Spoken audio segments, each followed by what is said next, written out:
Hello, Tumbleweed here, the good guy with the black hat. Yeah, my actual name is Mark Greathouse, and I'm going to try in the next couple of minutes to fill you in on what qualifies me to be expounding on subjects like finding the meaning in life, our relationship with God, and how to rise above the challenging things that we find in our day to day lives. As to the Tumbleweed moniker, well, you can blame a cousin of mine in Texas for that. Enough said. Now, I'm not going to regale you with the typical resume or biography stuff. If you want to find out about my career, go check out LinkedIn. This video is about qualifications you probably won't find on a resume. Why Tumbleweed Talks? Well, it's my humble attempt to counter a lot of the liberal progressive forces out there that trying to destroy the principles upon which our nation was founded.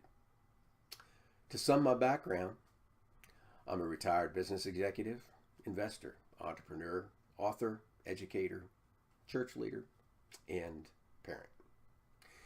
Each in its own special way contributes to the overall experience and expertise that I bring to Tumbleweed Talks. However, for our purposes here, well, I'm going to mostly cover educator, church leader, and parent, with a brief nod to the business side. Let's begin with parent. My wife and I have raised two boys to manhood. We're proud of them. They're Eagle Scouts. They were active in competitive sports. They did well in school, and they were active in their church youth group. One has graduated from college and has his dream software job. The other is working on finishing up his engineering degree. Parenting, as my wife and I see it, is a team endeavor, and we've striven to guide our boys as far as possible using biblical principles. Bottom line, I'm reasonably well qualified to be offering parenting advice if outcomes are the measure. Now, I'm thinking that leads us to the educator side.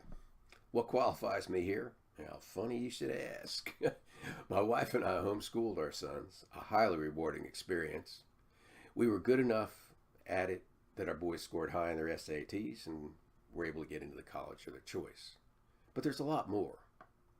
I spent 8 years as a college adjunct professor, teaching sophomore level finance, marketing, management, human resources, and entrepreneurship. Now, that was an eye-opening experience, dealing with the products of our public school system. There's a lot of remedial education going on.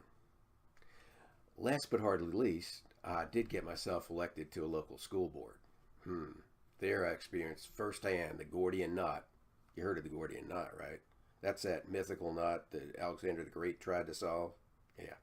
Well, that characterizes our public education system, from its creativity choking regulations, wasteful spending, failing academics, social engineering, and apathetic parents, to nasty, believe me, nasty political infighting. It made for a unique perspective. But let's jump to the business executive side of my life leisure. I leveraged a bachelor's degree and an MBA into a long business career.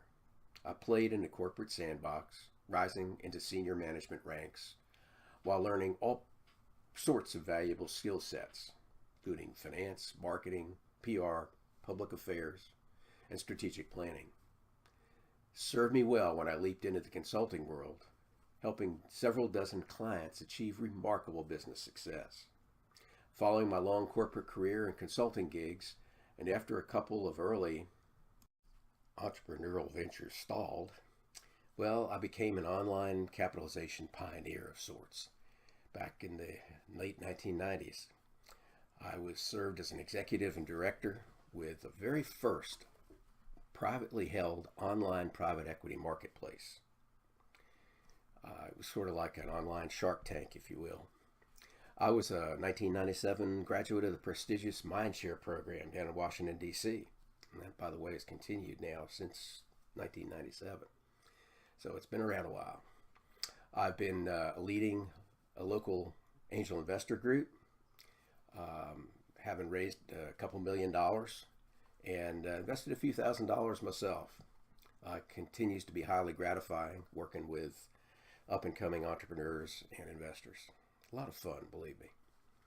As to my author role, I've written and self-published 3 books: a men's faith-based self-help book, and we know how much men look for help.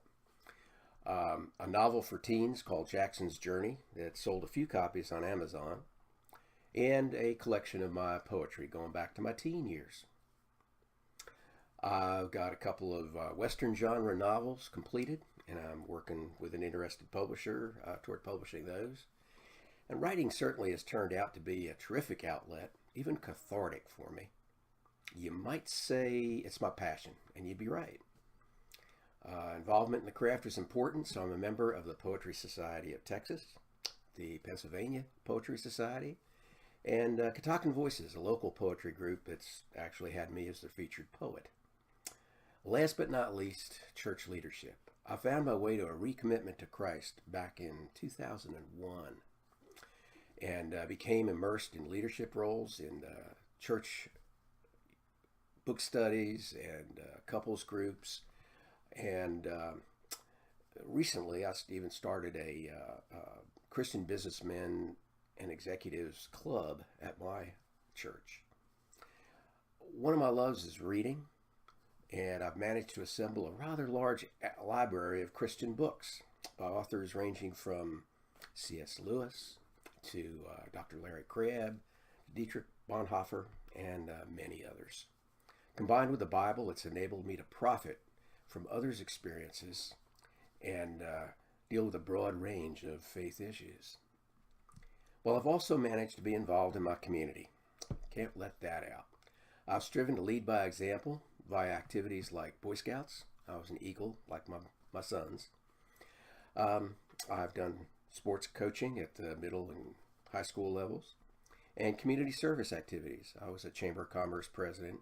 I mentioned that I was on a school board, and I was involved in a organization that provided special education for young people, and I've done a bit of arts fundraising as well.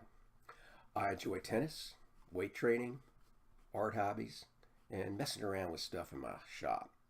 I guess overall you could say I'm going to try to wear out, not rust out.